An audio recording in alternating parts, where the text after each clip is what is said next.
क्या रिटायर्ड या हाजिर सर्विस आर्मी पर्सनस को प्रॉपर्टी की खरीदो फरोख्त करते वक्त जेन्युइनली विदहोल्डिंग टैक्स नहीं पे करना पड़ेगा? Up next we are talking about all this.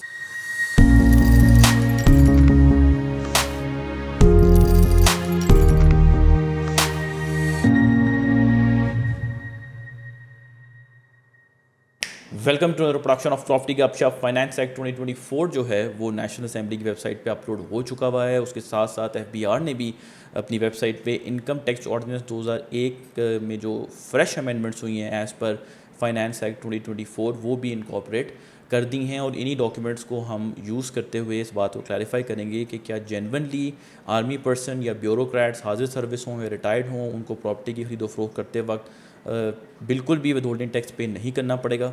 ठीक है, सो नंबर वन ये है कि अगर आप ब्यूरोक्रेट हैं, आर्मी पर्सन हैं, हाजिर सर्विस हैं और रिटायर्ड हैं और प्रॉपर्टी परचेज़ कर रहे हैं 236 के विदहोल्डिंग टैक्स एडवांस टैक्स आपने पे करना है, आपको कोई एग्जेम्पशन नहीं है।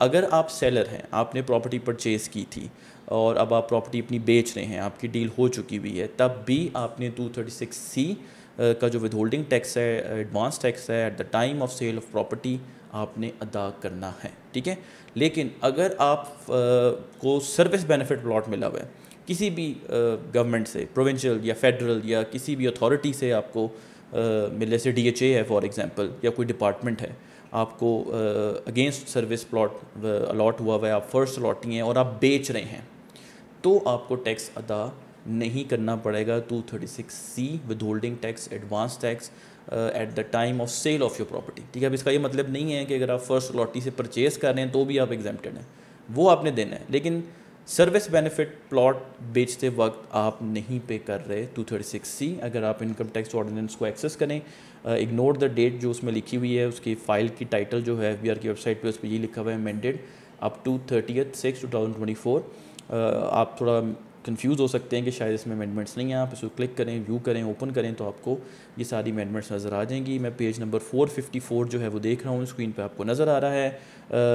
It is about 236C advance tax on sale और ट्रांसफ़र ऑफ इमूवेबल प्रॉपर्टी जो सेलर पे कर रहा होता है।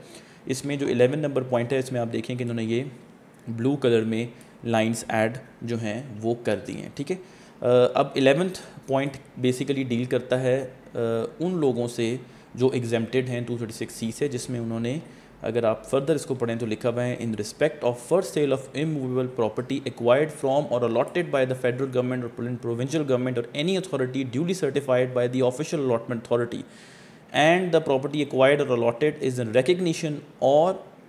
recognition of or for service rendered by the shaheed or a person who dies in service or a war wounded person while in service of Pakistan Armed Forces or federal or provincial government or an ex-serviceman or serving personnel of armed forces or ex-employees of or serving personnel of federal or provincial government। ठीक है, ये वही provision है exemption की जिसका मैंने आपको आसान अल्फाज में पहले बयान कर दिया कि आप किस केस में एग्जेम्प्ट हैं। ठीक है, इसके साथ साथ एक और चीज़ मैं यहाँ पे क्लैरिफाई करता चलूँ, काफ़ी ज़्यादा हमें क्वेरीज जो हैं वो इसके मुताबिक भी हमें रिसीव हो रही हैं, वो लेट फाइलर की। कि लेट फाइलर क्या है, ये भी एक रीसेंट इंट्रोडक्शन है फाइनेंस एक्ट 2024 के मुताबिक इनकम टैक्स ऑर्डिनेंस में। ठीक है, लेट फाइलर वो है जो एक ख़ास ट्रांजैक्शन को करने जा रहा है और फाइलर का टैक्स पे करना चाहता है। ठीक है, इसका एडवांटेज लेना चाहता है, इसलिए वो फाइलर हुआ है।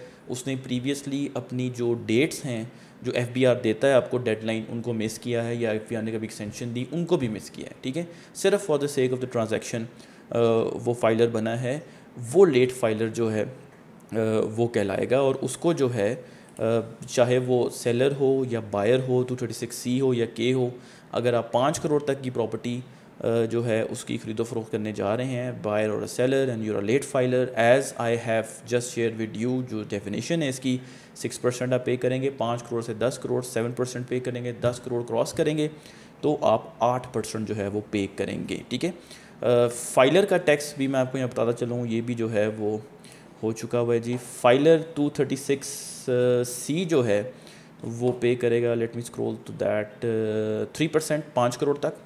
अच्छा, यहाँ पे बड़ी मज़े की टर्मिनोलॉजी यूज़ की है जो पहले उन्होंने यूज़ नहीं की थी।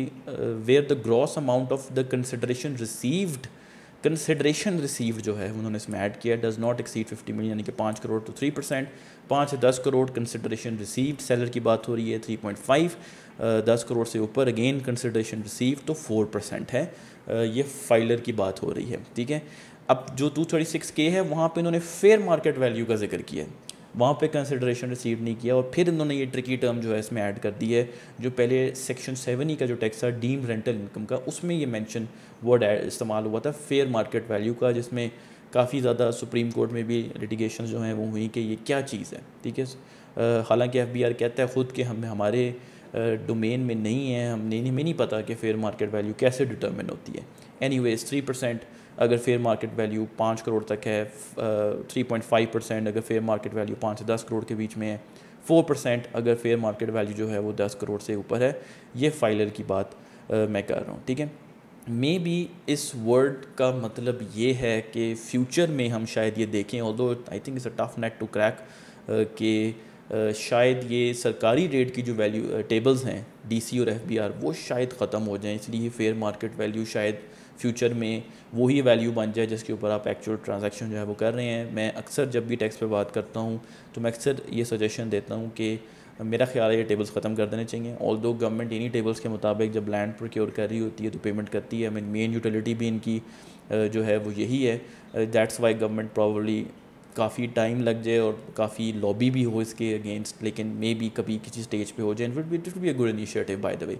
मेरी सजेशन हमेशा से रही है 1% रखें of what ever the deal amount is, for filer 2% रखें of what ever the deal amount is, जो भी एग्रीमेंट के ऊपर जो है वो लिखी हुई है। आप ये 3%, 3.5, 4% या टर्म पर टर्म डिस्टिंक्शन जो है वो ख़त्म कर दें। मेरा ख्याल है इनका अपने रेवेन्यू से इंक्रीज़ होगा, ठीक है। लोग कमीशन भी तो देते हैं ना 1% डील करते हुए, तो उनको क्या प्रॉब्लम होगा ये भी देते हुए। ऑब्वियसली अगर इस तरह होता है मेरी सजेशन के मुताबिक तो इसमें विनर्स और लूज़र्स भी जो हैं वो होंगे। लेकिन अगर आप नॉन फाइलर हैं तो आप पे बहुत ज़्यादा टैक्स लगेगा, और 5 करोड़ की वर्थ की प्रॉपर्टी अगर आप जो है वो बेच रहे हैं या ख़रीद रहे हैं तो 12% नॉन फाइलर, और अगर आप 5 से 10 करोड़ के बीच में कर रहे हैं तो 16%, और अगर 10 करोड़ से ऊपर है तो 20%, ठीक है। लिहाजा the lesson is loud and clear. एक तो आप फाइलर बने, ठीक है, अगर आप नहीं हैं, और अगर प्रॉपर्टी परचेज़ करने जा रहे हैं तो थोड़ी सी आपको जो है वो कहें डज पड़ेगी, और आप लेट फाइलर का फ़िलहाल पे करेंगे, लेकिन फिर आगे इसको आप मेंटेन करें। ख़ास तौर पे अगर आप फ्रीक्वेंट प्लेयर हैं पाकिस्तान की रियल एस्टेट मार्केट में, किसी भी सोसाइटी में हो, किसी भी हाउसिंग कम्युनिटी में हो, किसी तरह की भी मार्केट में हो, ठीक है, रियल एस्टेट से रिलेटेड हो, तो आप जो है अपना रिकॉर्ड मेंटेन रखें फाइलर का, ठीक है। तो टैक्स से रिलेटेड, प्रॉपर्टी की टैक्स से रिलेटेड हमें बजट में जो चीज़ें थी वो तो क्लियर हो चुकी हुई हैं। मैंने आप लोगों को पहले भी बताया कि इसमें कोई इतनी परेशानी की बात नहीं है। DH रावलपिंडी इस्लामाबाद की ख़ास तौर पर जो प्रॉपर्टीज़ हैं उनके सरकारी रेट किसी भी, चाहे वो रेजिडेंशियल हो या कमर्शियल हो, किसी भी फ़ेज़ के, फ़ेज़ 1 से लेकर 7 तक 5 करोड़ से क्रॉस नहीं करते। तो आप पहले भी 3% पे करते, अभी भी आप 3% पे करेंगे। सिर्फ एक क्लैरिटी जो है वो रह गई है कि FBR जो रेट्स रिवाइज़ हुए हैं वो क्या हैं, ठीक है। हमें 1-2 दिन तक जो है वो पता चल जाएगा कि क्या नोटिफिकेशन जो है वो आया है, नोटिफिकेशन रिसीव हो चुका हुआ है, उसके अंदर क्या है वो डिटेल्स हम आपके साथ प्रॉबली अर्ली नेक्स्ट वीक जो है वो शेयर करेंगे। So until then do consider subscribing our channel property Gupshup. Will keep doing such videos for you. Thank you very much.